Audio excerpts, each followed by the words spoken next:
Well, today is a moving day.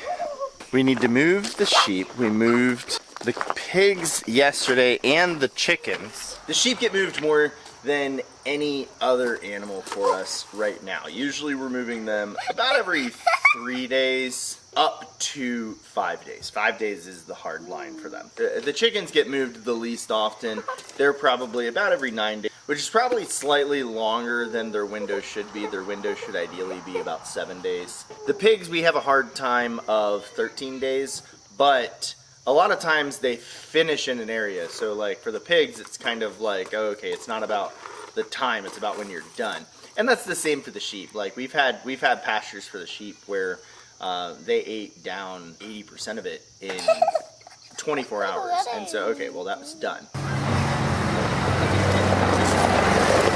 Moving the animals every day, every few days, it's a pain in the butt, but we know that it's so much better for them, and it keeps us from having to use parasitic treatments and other treatments. Like, they're not going to get their own bugs, so that is really nice. I didn't grab grit or alfalfa. They're happier when they get varied grass and forage. Also, it's better for the land when they move around, because they're not just eating their favorite foods over and over again, which would then kill their favorite foods. They're having to eat what's there, which is definitely beneficial to the land.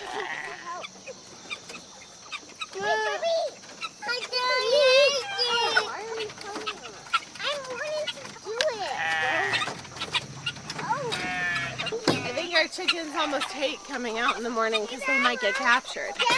Might? Well, yes, they don't capture. Oh yeah, not all of them get captured. Hayden dropped his apple.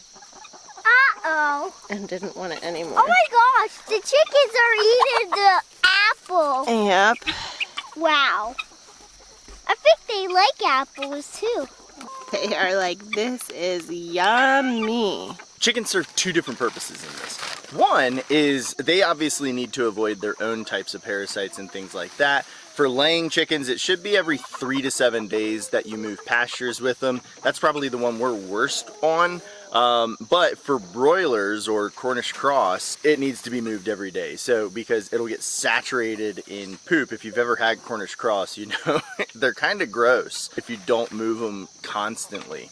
And so for chickens, that's one of the big things, but the chickens are an advantage also because you can have them follow your ruminants, and they will break down the parasite cycles because it's not going to be cross species, and so they're eating all of the parasites that are in the larvae and the things like that are growing from your sheep, from your cows, from your pigs. It helps to naturally break down that parasite cycle overall.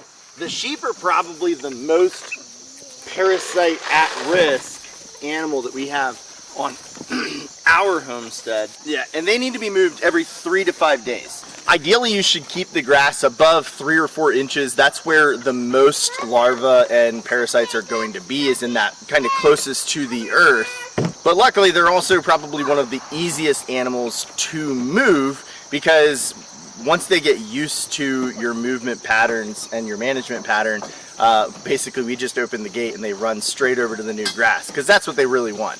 But if you get sheep for the first time, and all they do is run from you, and you just have to chase them over and over and over again, don't think something's wrong with you or your sheep. That is normal. It took probably 2-3 weeks with our sheep before they stopped just bolting in the other direction anytime we came around. And now we can get in the pen with them, we can move their little shelter and they'll follow it. But they still don't like being touched by us. Oh no, they don't like being touched. But when we first got them, they would bolt out of the electric fence because it would be turned off when we'd walk in to do stuff, and trying to move them from paddock to paddock was really hard. But like 2 to 3 weeks, and we got it down. We just chased them a lot in those first 2 to 3 weeks. Homestead kids in school. Paisley, wave. Are you guys liking being more free range?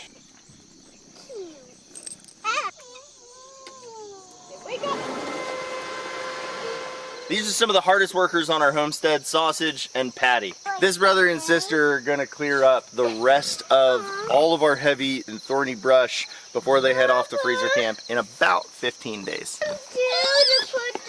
Hey, hi bud. He likes that stuff? Oh yeah. Oh, that's this out. Patty, give me your bowl. What is she doing? What is she doing, Dad? She's just being silly. Do you want scratches, Patty?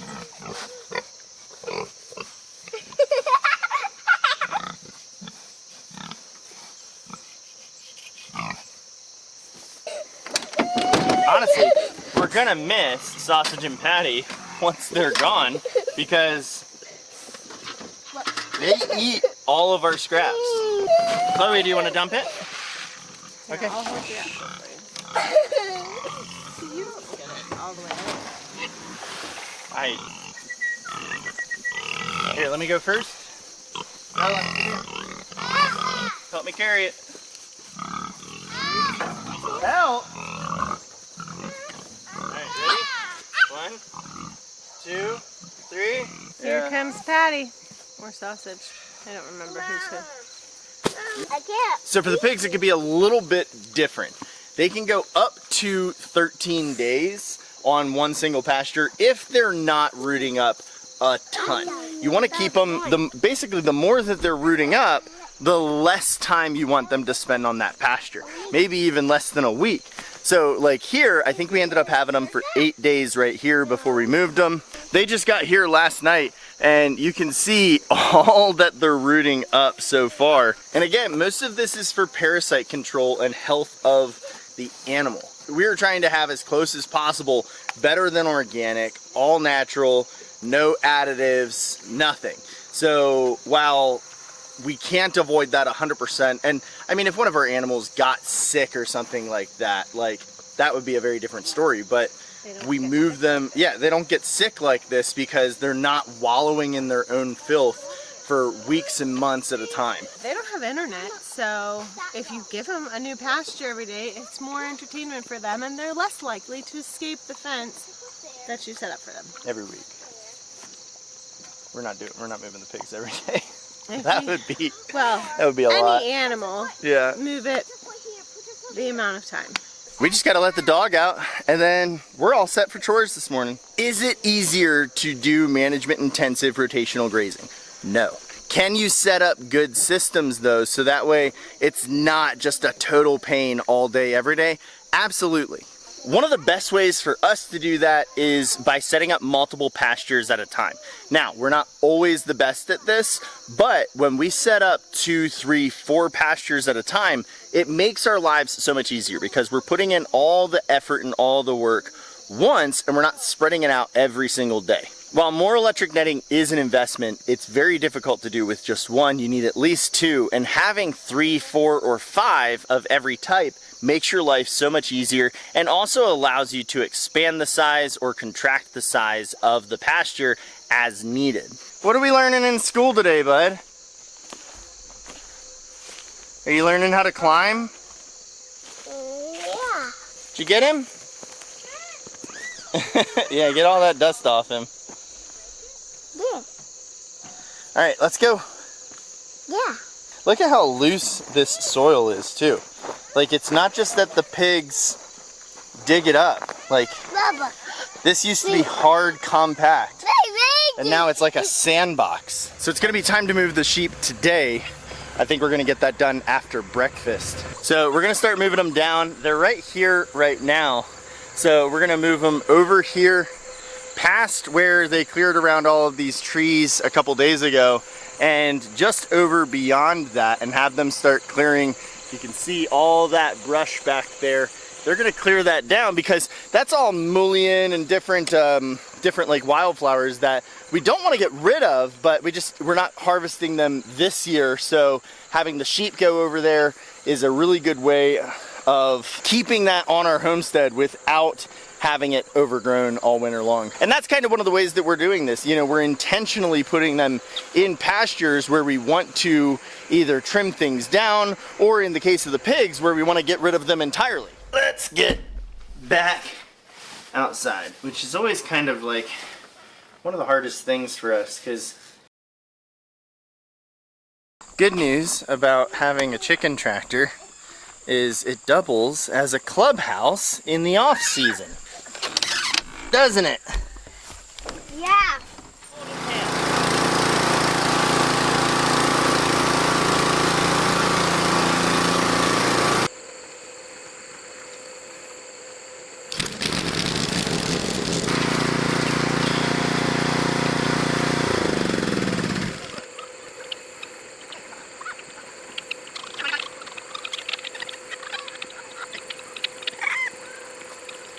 I don't know how, and I don't know why, but Martin Lawrence decided to jump out of the chicken enclosure. We're gonna put him back, but what's up, buddy?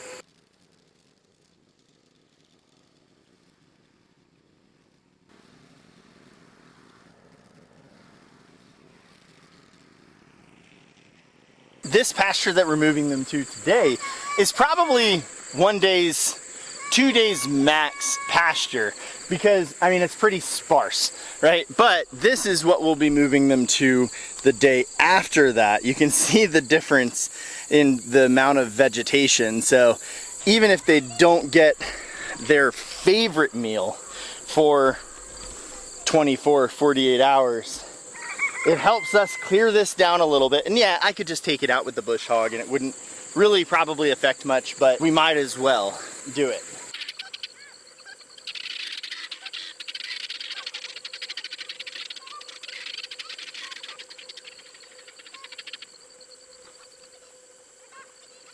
Well, that worked out really well. So two of the reasons why we have so many people taking place in that. One is the kids enjoy moving the sheep and being a part of it. And two, we want them to be a part of it. A lot of this stuff is going to be things that me and Rachel are having to learn as adults, and our kids will grow up into adults just knowing. It'll be second nature to them. The good news is the chief rock washer is on duty. Right, buddy?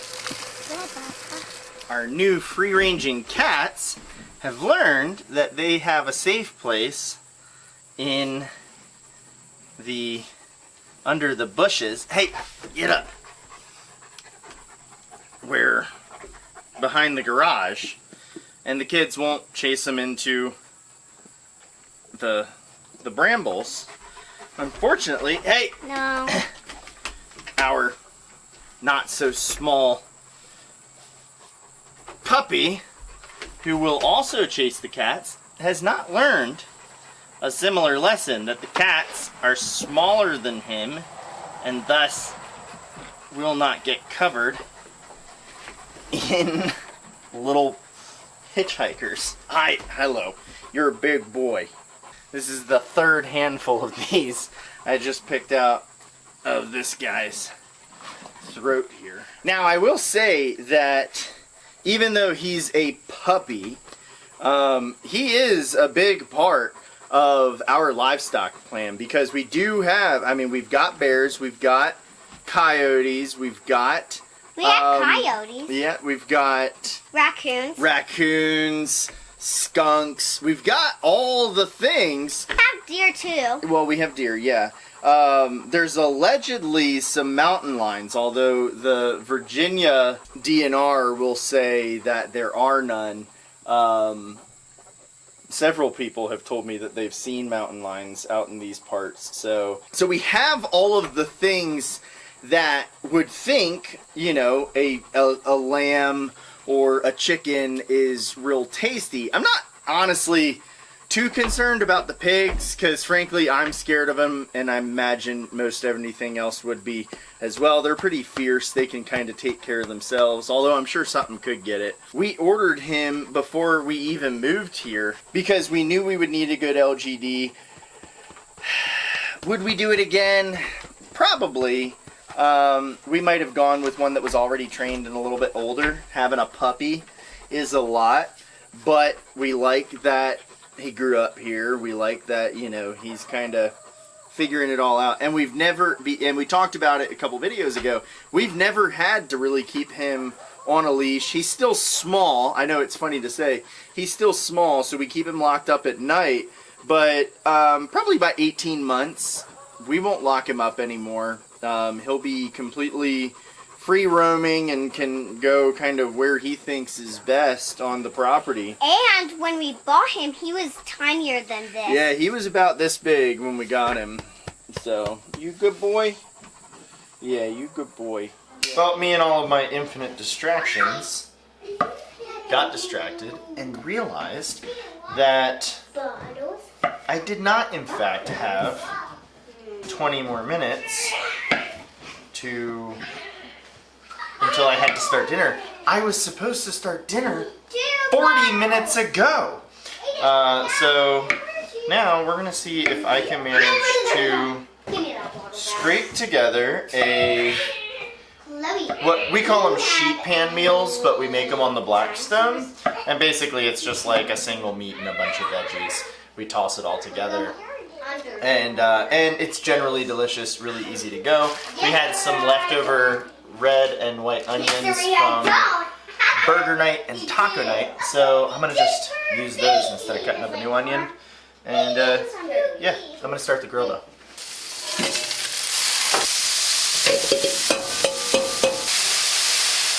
Dinner got on the table only 10 minutes late. I call that a win.